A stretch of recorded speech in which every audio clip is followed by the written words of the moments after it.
Deep dives and blue skies. Welcome back to Talking Blue with Nick, the best Dodgers analytical podcast that you can find.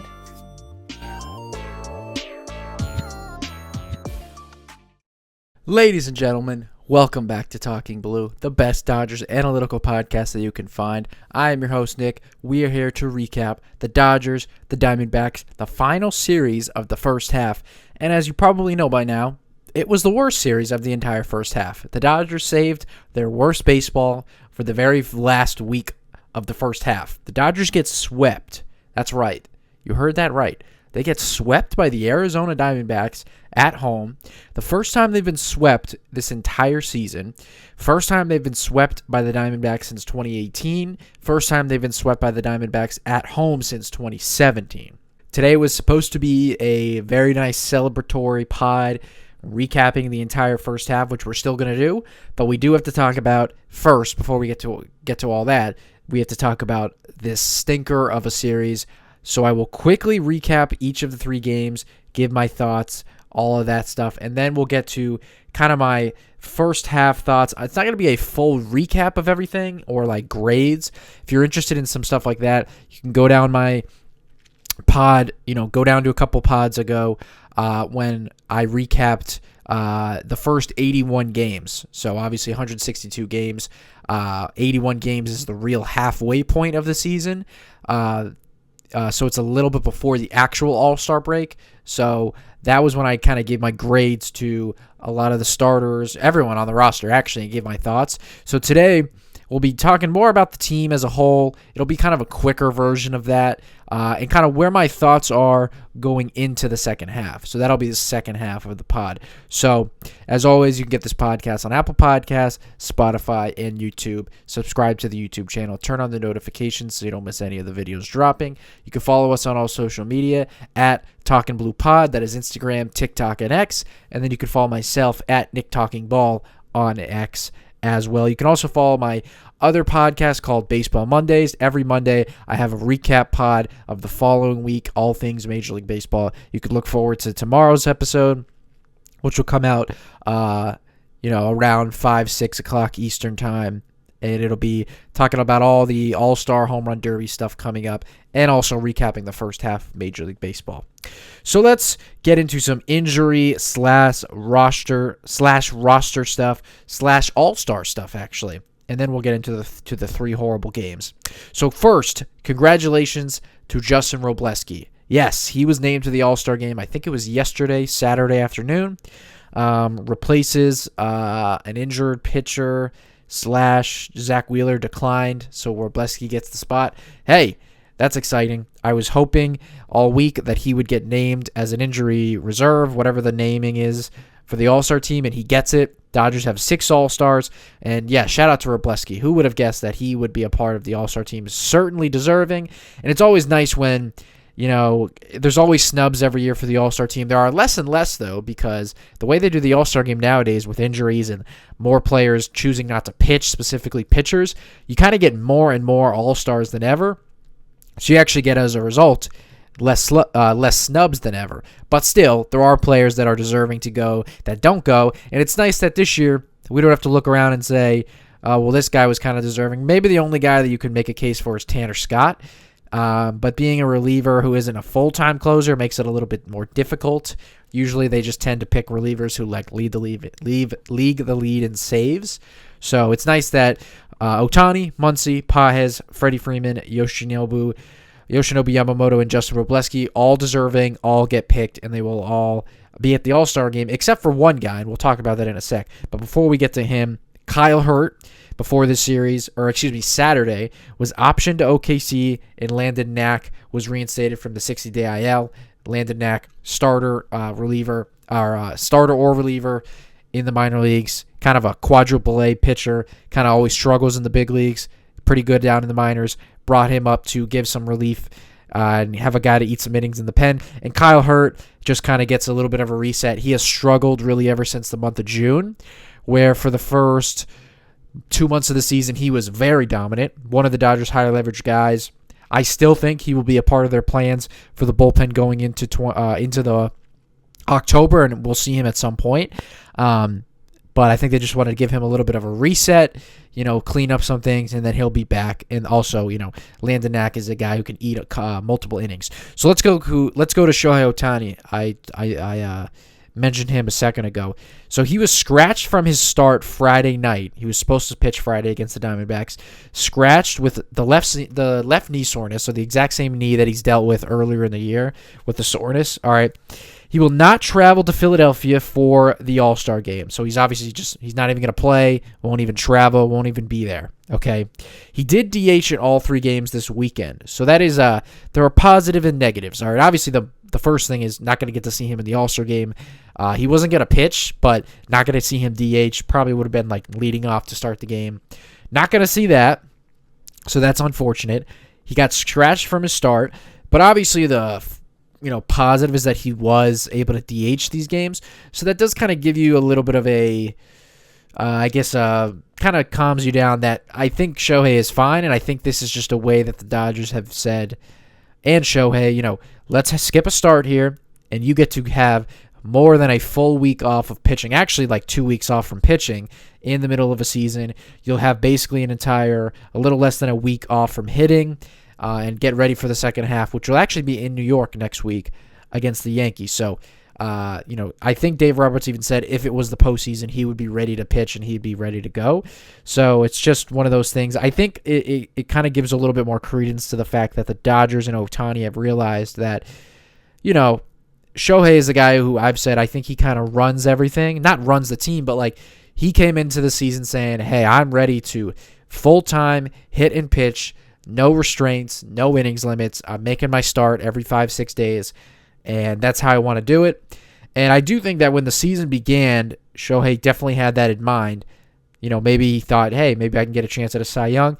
And then when I think the season began in the first few starts, a little less than 10 starts, he was just so dominant, had an ERA under 1, and it was like, wow, if this guy keeps this up, even though he will pitch less innings than other guys, he does actually have a real shot at a Cy Young. And as soon as the calendar turned to June, he has he hasn't been as effective. He has kind of gotten back on track, but since the month of June, he's got some knee soreness. And on the other side, a lot of the guys in the National League Cy Young race are so dominant. I think that a lot of people in the organization, Dave Roberts, the coaching staff, Andrew Friedman, everybody probably got on Shohei or got to Shohei and said, "Hey, look, we understand what you're trying to do. We understand you're a unicorn. You're gonna win your 5th MVP easily once again. We're not saying that you can't pitch, but we got to slow things down here because we know what the true end goal is. All right, we all know what we're really trying to accomplish here at the end of the year, and we want you ready to make a start in every postseason round like you did last year, and ready to take the ball in Game 1 or Game 2 of a series." So, I think this is a way for the Dodgers to get Shohei some rest. And he doesn't even have to travel to Philadelphia. Just rest up and get ready to play for a long road trip in a week from now when they take on the Yankees. All right, so let's go to Edwin Diaz. He made his first rehab assignment Saturday night. That's super exciting.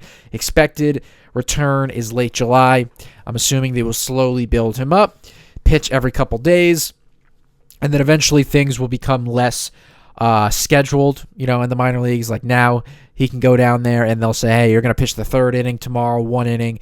And then as he will get more and more built up, it'll become more and more like a real reliever where he'll go into a game, won't really know when he's going to pitch. He'll come into the middle of an inning. He'll pitch the end of a game. He'll pitch he'll pitch back-to-back days, kind of just check all those boxes, but very slow because obviously he's coming off of the surgery, and then he'll probably be reinstated right around the trade deadline, whether it's right before, right after. So Kike Hernandez is next. He will go on a rehab assignment very soon. He expects to be activated for the first Dodger home game after this road trip. So Dodgers, again, I'm going to talk about this as the pod goes on later on, but it's kind of funky when you have the off days because of the All-Star break we're now in. Then the Dodgers play 3 straight road games between the New York Yankees, the Philadelphia Phillies, and the New York Mets. So right now, at the time of this recording, it's July 12th. The next home game at Dodger Stadium will be July 28th. So it's like we're literally in early July, And by the time the Dodgers are home again, it'll be the very end of July. Just kind of funny how that works out. That is when Kike Hernandez expects to be activated. Will Smith, all right, him and Tyler Glasnow continue to be kind of in this weird, slowly getting good updates and better information, but not really all the way there yet. Will Smith has resumed some baseball activities, so not all. Not really sure what that means. Probably like hitting off a tee, running, throwing, but not like live at-bats or anything. But still is not really close to returning. So at this point, not really sure what we're looking at with Will Smith. I feel like it's going to be one of those things where a couple years ago, Max Muncy was dealing with an oblique, and it just like was never going anywhere. And there was a point where it was like, do the Dodgers have to trade for a third baseman? And eventually he just started feeling better and came off the IL. So I kind of wonder if that's what's going to happen with Will Smith. Tyler Glasnow, similarly, has begun throwing bullpens, but only fastballs. All right, so that is usually a guy that is like in the very beginning of coming back from Tommy John, like going to get on the mound, but you're only going to throw fastballs, no breaking balls. So he's still kind of in this unknown area. Still expects to come back.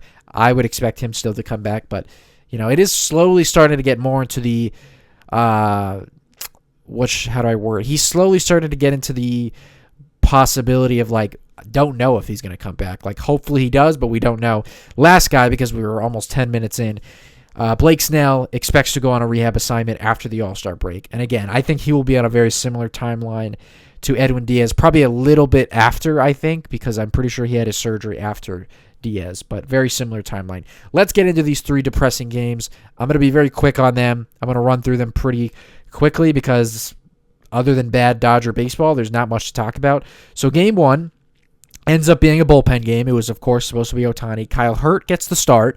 Obviously, he was then optioned to OKC the following night. So it ends up being a bullpen game. Kyle Hurt starting against Eduardo Rodriguez, the left-hander. The Diamondbacks get on the board first in the top of the first.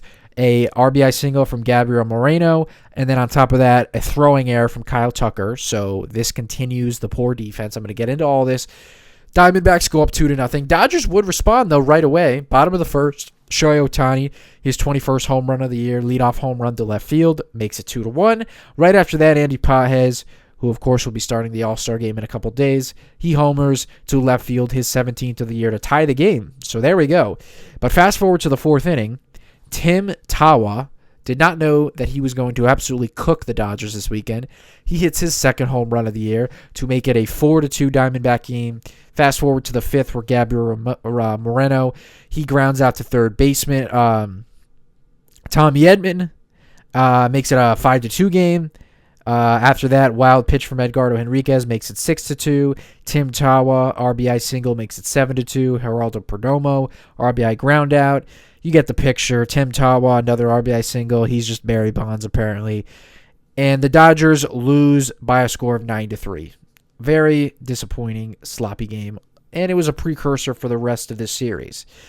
So, everybody that pitched in this game. Kyle Hurt for 1 2/3. Will Klein for 1 2/3. He got the loss in this game. 1 inning for Brock Stewart.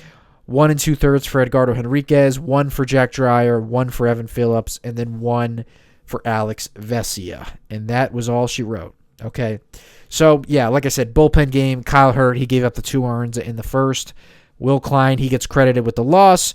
Brock Stewart, he gave up 2 earned runs, including a home run. He hasn't looked too great as of late.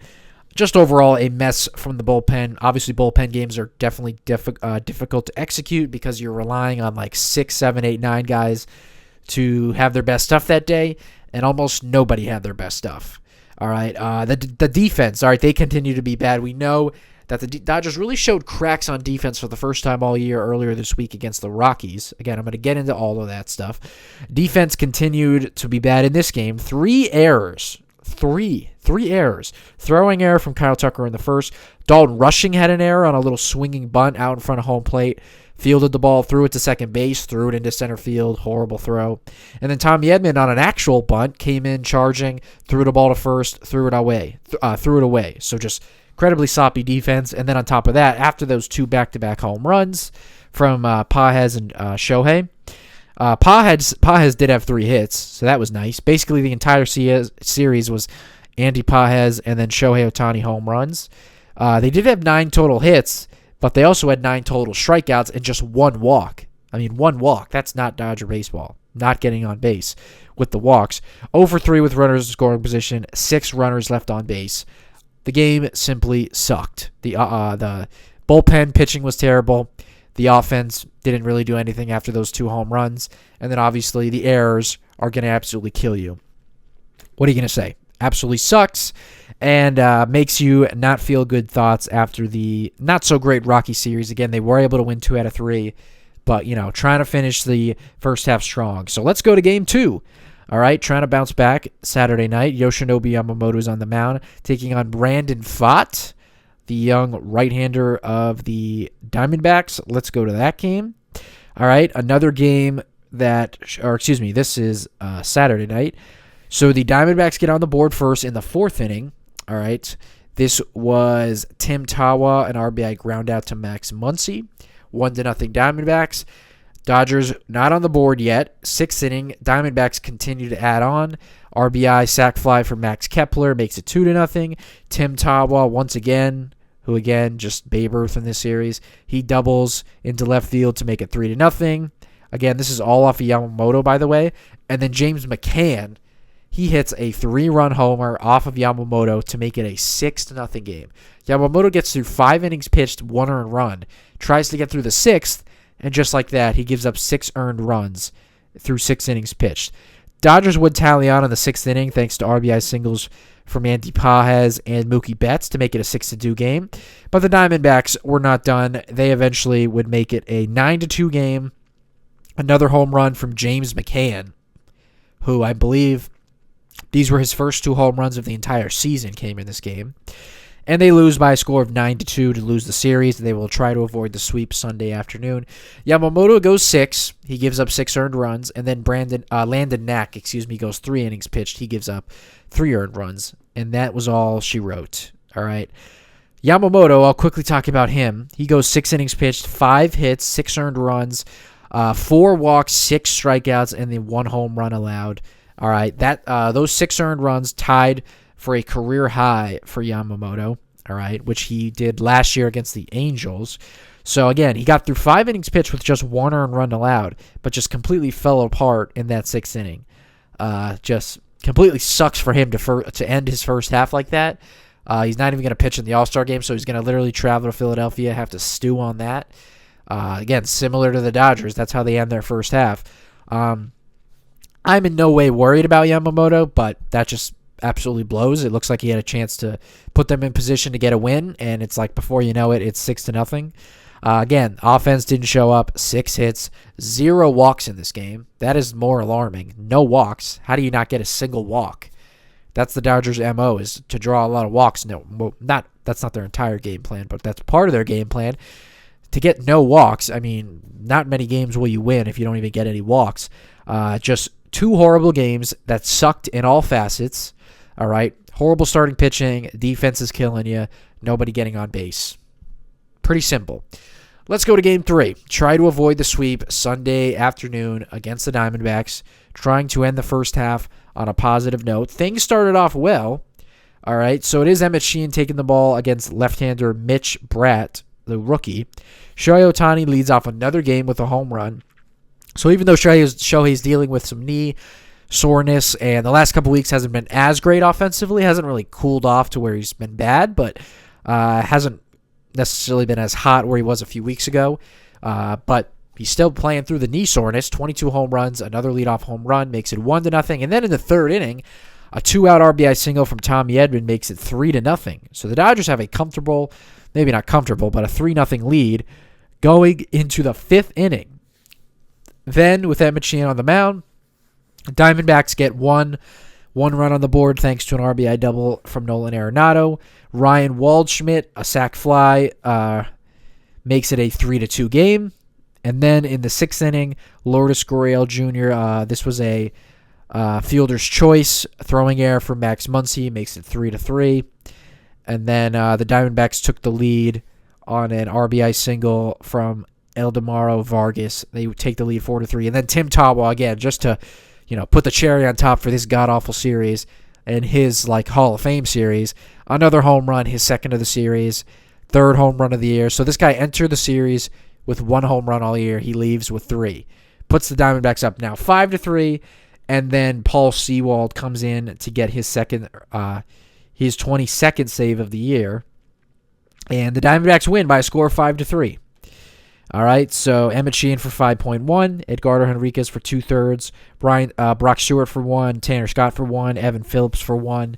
Evan Phillips kind of struggling after he looked really promising earlier in the week against the Rockies, but this week, this series, not so much. He gave up a home run to Tim Tawa, and he hasn't looked as great, but still very early on, so not really too worried about him.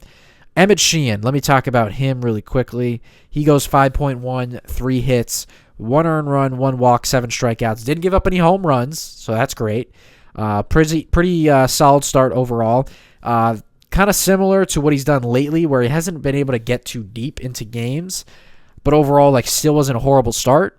Didn't only give up 1 earned run. The 7 strikeouts and the 1 walk is pretty great. So hopefully, again, kind of like his last start last week against the Padres, this can kind of shove Evan in the right direction. Especially going into the second half. Definitely something that he could hold his hat on to end the first half, which was, I'll talk about him in a sec. Definitely a struggle of a first half for Emmett Sheehan. But overall, pretty solid start. But obviously, just, again, the defense, Andy Pages dropped a very catchable ball in this game. Max Muncy on that throw home to the plate, threw it at the runner, and just set the inning up for disaster. I wanted to give this credit to Alden Gonzalez, one of the Dodgers beat writers. He tweeted this out.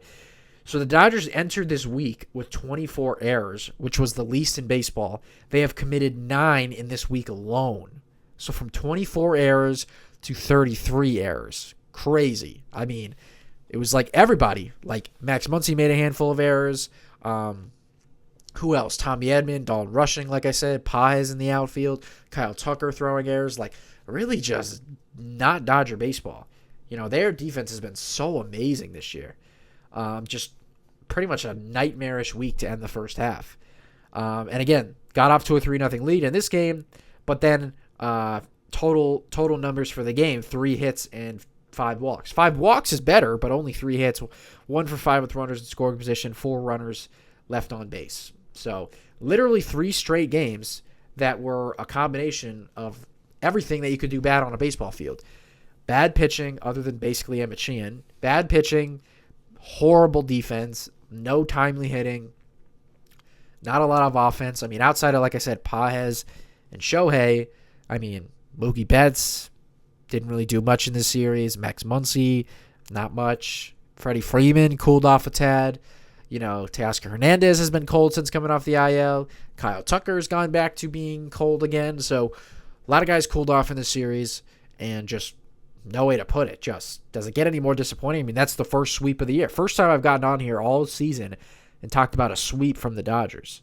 Or a sweep of the Dodgers, I should say.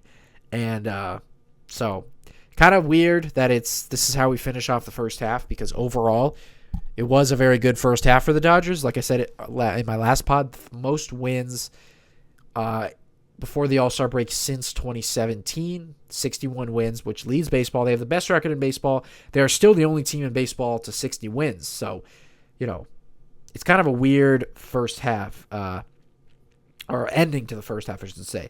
So let's get into the second half. Let's put those 3 games behind us like the Dodgers hopefully will. And let's just talk a lot about the first half of the season and kind of going into the second half. So like I said, officially wraps up the first half of the regular season for the Dodgers. All right. Even with that recent slide, they end the first half with the best record in baseball. They are the best offensive team in the game. So like I said, we're kind of just going to recap some things from the first half. I'll be quick on that, and then mostly looking forward to the second half. But on the offense, all right, first in team batting average, on base, slug, OPS, and weighted runs created plus. So they are the best offensive team in baseball this year. I know that the Nationals have scored a little bit more runs, and then there are actually a couple teams who have hit more home runs than the Dodgers. But when it comes to the slash line, on base, slugging percentage, OPS, weighted runs created, nobody's better. They are the best offensive team in the game. And that is even with some injuries throughout the first half scattered in there, like Teoscar, like Will Smith, and then obviously guys like Tucker and Betts being a little bit underwhelming. So there's actually room for improvement when you think about it. The pitching, third best team ERA in the game, third in starting pitching ERA, 10th in bullpen ERA. The bullpen has been somewhat, if you wanted to nitpick, inconsistent. They started off the year very dominant, had a little bit of some cold stretches. Recently had been much better, but then this week alone, they were not so great. So, overall, I do think that the pen has been, pretty solid. They've obviously done all of this with Glasnow being out since early May. Blake Snell pitching only 3 innings all year. Emmett Sheehan and Roki Sasaki have been very inconsistent. And Edwin Diaz, the new closer they brought in on that free agent deal, he's been injured all year as well. So they've done all that with a decent amount of injuries. It hasn't been as bad as it has been in the past. But, it wouldn't be a Dodger season without pitching injuries. I mean, at least not in the 2020s decade. So, even with some injuries, they still have been one of the better pitching teams in the game. And then defense, again, it's ironic because the defense was just horrific this week. They've been fantastic, on the year for the most part. Like I said, I know it's been weird lately. They've been bad. But second in team defensive runs saved, fourth in team outs above average, seventh in team field and run value. So they have been a top 10, more like top 5 defensive team all year. So, that's how they've been fielding the ball for the most part in the first half. I feel confident saying that this is the best team in baseball. Okay, they are deep, they hit for power, and they don't strike out a lot, which is something that in the past the Dodgers have struck out. They have one of the lower strikeout rates in the league as an offense, so that's great. The starting pitching is elite. The bullpen has been a pretty big surprise, and it actually has a chance to get a little bit better with some of these guys coming back. Diaz in a few weeks. Obviously, Phillips just returned. I think that the bullpen has a chance to be very, very good. And then the defense, again, I know it's been bad this week, but as a whole, they have been fantastic. All right, so a couple questions to ask as we go into the second half. All right, just a couple things to keep an eye on and to look forward to as we are now getting into mid-July, eventually the trade deadline, August, and September. So a couple questions that I have. So the first thing is with some individual players. Who, if anyone, will step up in the second half? Who will step up? All right, because we obviously expect like Shohei Ohtani, Yamamoto, those guys to be great. But who will step up? Obviously at the top of the board, Mookie Betts, okay? He has a 721 OPS in 59 games, now 60 games into this season. An 828 OPS in his last 30 games. Can he fully turn it on this season and turn around his season in the second half? Okay? He's been very, very good the last month plus, honestly. Really since the beginning of last weekend is where he's kind of cooled off a tad. A lot more pop-ups. There was multiple at-bats this weekend that I actually saw, that I tuned in, and he was up to the plate with runners on base and less than 2 outs, and he popped up. So he is beginning to cool off a tad. I'm glad that this second half came at the perfect time for him because the struggles were looking like to come back to bite him, sneaking up on him. And then the second half is just comes to intercept, if you will, and hopefully Mookie can, get hot to start the second half. The next guy, again, an obvious one, Kyle Tucker, 725 OPS with only 7 home runs in 91 games into his first season as a Dodger. 819 OPS his last 15 games, but his last 7 games he has a 596 OPS, and that continues. That just shows the trend of Kyle Tucker all year where he has not been able to get fully going. It's not that he hasn't played well for certain spurts.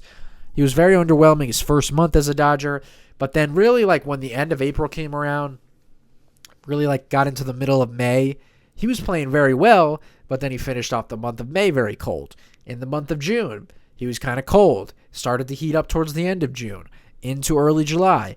And then he has cooled off once again. So he's kind of just not been able to sustain 2, 3, 4, 5 weeks of very good play. Like I said, in his last 15 games, he has an 819 OPS. That's great. In his last 7 games, it's below 600. So it just kind of shows this week to week, every couple weeks inconsistency. Can he get hot for an extended period of time? Emmett Sheehan, who just finished off his first half with a pretty solid start. He has an ERA close to 5 after his first 17 starts of the first half. Can he rebound in the second half? And can he prove to the Dodgers that he should be a part of their October plans? Because obviously we know, shout out to Steven Nelson because he made a great point during this game on the broadcast. He said that, being a young pitcher for the Dodgers is very difficult because if you look over your shoulder, you can see first of all, the names that you compare yourselves to, and then the guys potentially coming off the IL, and you're trying to stick around to be part of the team. And, Emmett Sheehan can see that he hasn't pitched great this year. You got Ohtani and Yamamoto in the bullpen. If Glasnow and Snell come back like we expect, that is, those are less starts for you. He didn't get any starts in the postseason last year, and that was with him pitching very good. So, he really needs to prove in this second half that he is going to be a part of this team because, I would have always thought, well, if he doesn't get any starts in the postseason, just like last year, he can kick to the bullpen.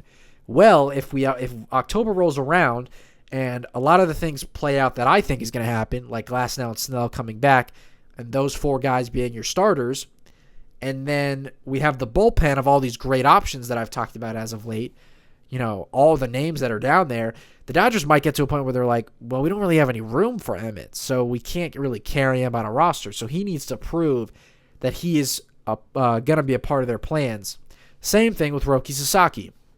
All right, he is the 11th worst ERA in baseball. Can he show some more consistency in the second half?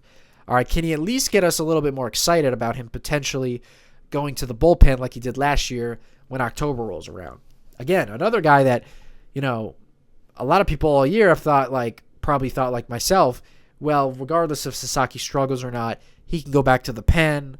Maybe he can recapture what he did last year. Well, if October rolls around and we have all these great options out of the pen and there's no spots for you, you get left on you get put in a difficult position for the Dodgers to make a decision. So same kind of thing with Sasaki. At least Sasaki has the potential that you feel like if you put him in the pen, he could capture a little bit of what he did last year. So he at least needs to show that he is still very obviously talented, but if he can make some improvements, that'll at least get the Dodgers a little bit more inclined to, sometime in September, maybe they get him ready for a potential bullpen spot. So we'll have to see how that plays out. But those will be my questions with those guys in particular.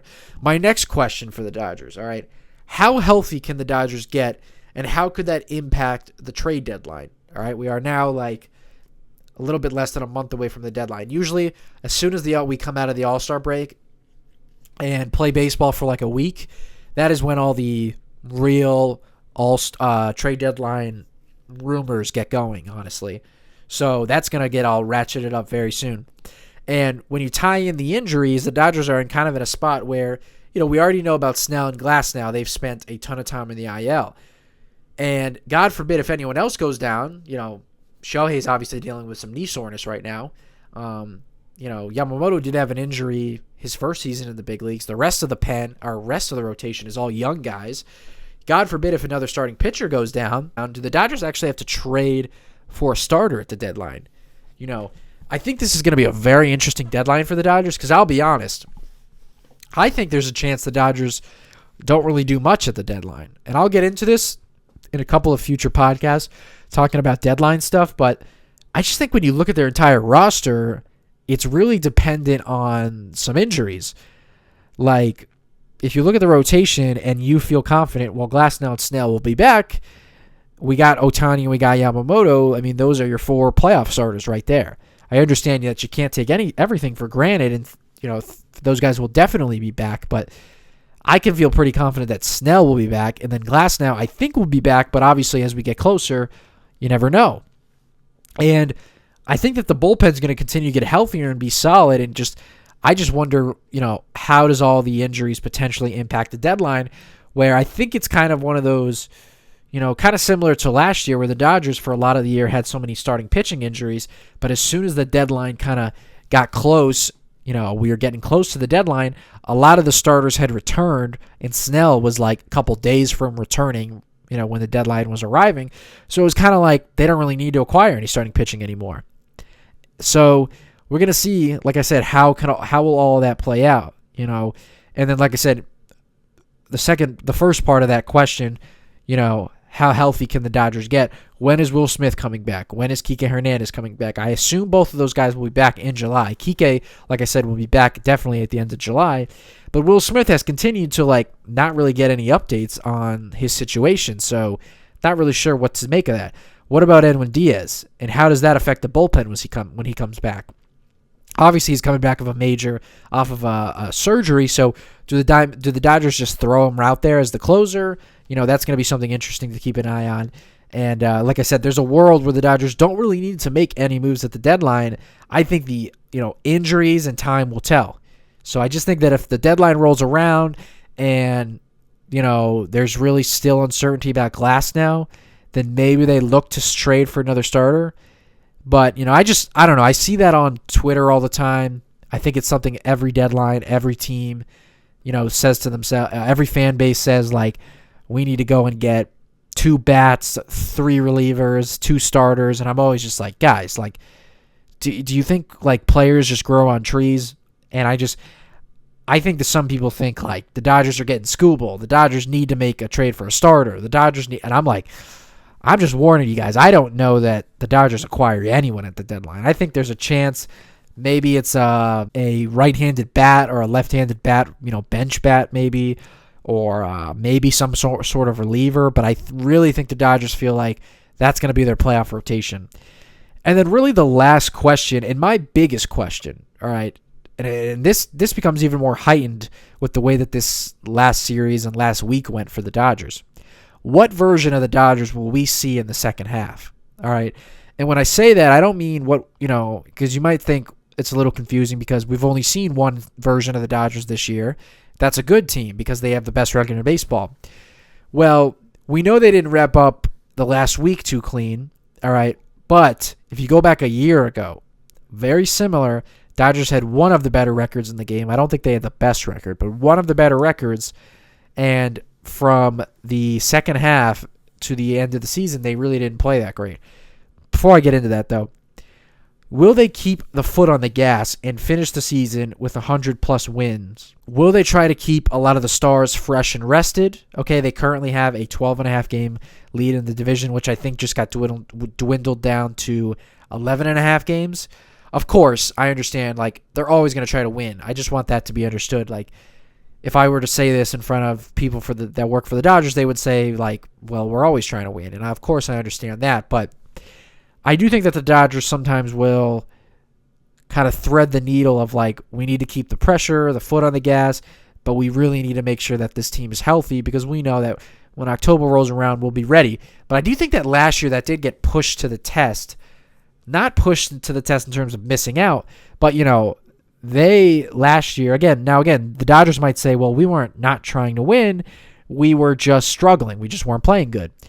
Regardless of whatever happened, they played poorly in the second half, and they went from, first best record in the NL to not being able to be one of the top 2 seeds, and they were obviously in the wild card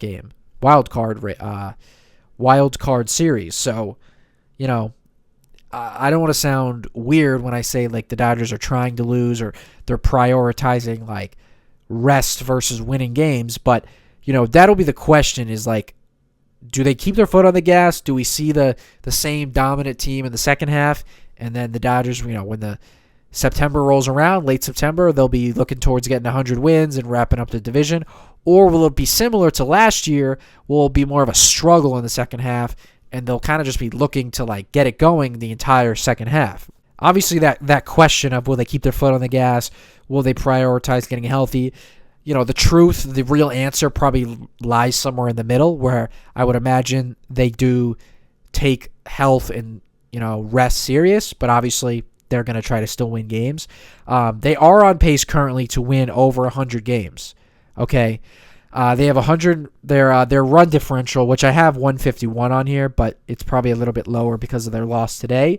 They still are on pace to have a pretty historic run differential. Okay, regardless of the way they ended up this first half, they still are on track and on pace to have a very good season, 100-win season. Not necessarily anything historic, but, like, be one of those really, really great Dodger teams that win over 100 games.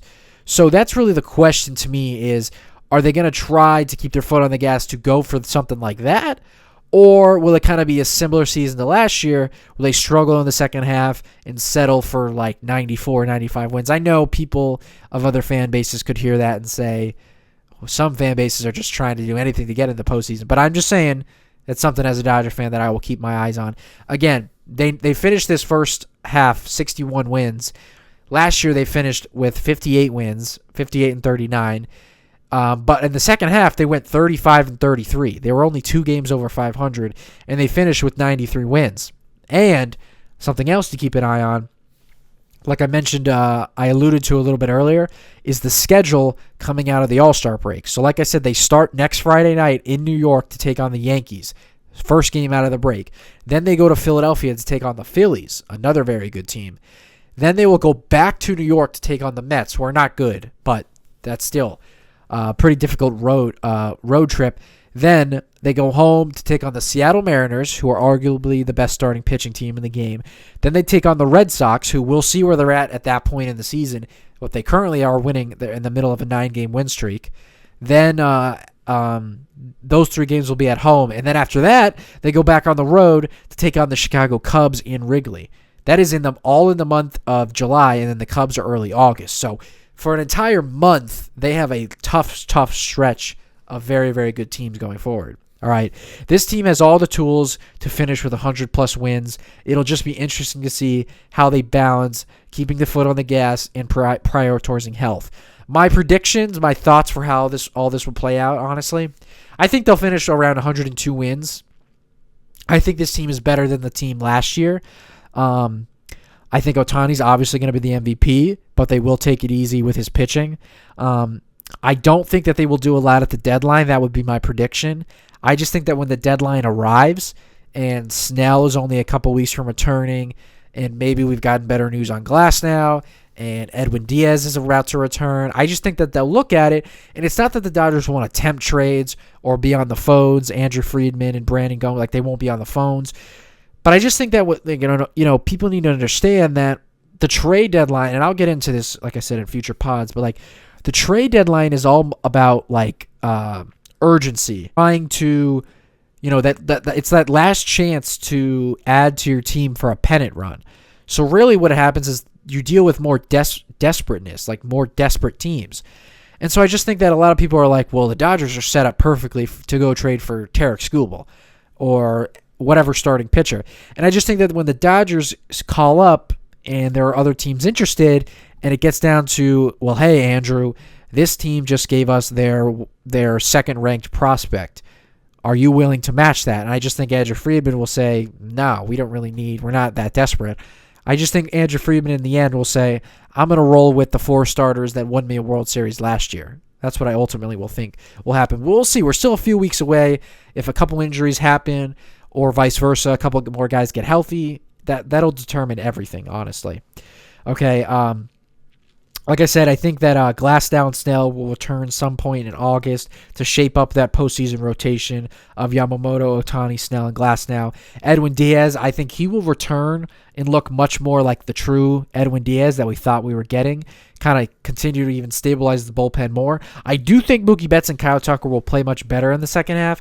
Now, Tucker's got to prove it because he has not given me a lot of hope this year. At least Mookie Betts has played well for the last month and has made a lot of changes that I like, even though he cooled off a little bit the last week.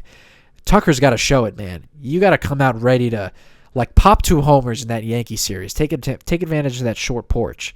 All right, but that's all my thoughts. I know it's a weird pod. I wanted to get on here and recap all these first half things. Then the Dodgers got swept. It looked very ugly. Kind of similar to the way last first half ended. Not exactly the same because I think the Dodgers went into the first half with much more of a losing streak.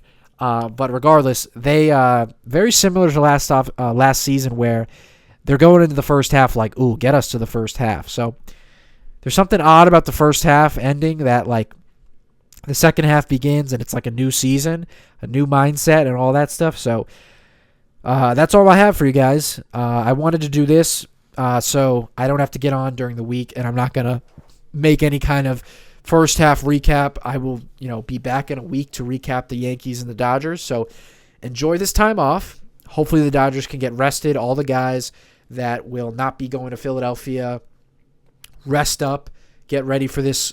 Basically, the season starts on next Friday, second half, the true pennant race honestly starts in New York next week. The Yankees are obviously a great team, and they just finished off their first half strong, sweeping the Nationals. So, enjoy the All-Star break. Enjoy the home run derby. No Dodgers in it, this year, but should be a really fun derby tomorrow in Philadelphia. Then we'll see the All-Star game. Get to take a couple breathers Wednesday, Thursday night, and then it's back at it Friday night in New York. So thank you guys so much for listening. I hope you guys enjoyed. You can get this podcast on Apple Podcasts, Spotify, and YouTube. Subscribe to the YouTube channel. Follow us on all social media at Talking Blue Pod, and you can follow myself at Nick Talking Ball on X. I'll see you guys in a week from now. Enjoy the time off. Enjoy the All-Star break. I hope you guys enjoyed the first half on Talking Blue. I'm looking forward to a very fun second half of Dodgers baseball. Thank you guys so much. Enjoy the rest of your night. I'll see you guys next Sunday recapping the Yankees and the Dodgers.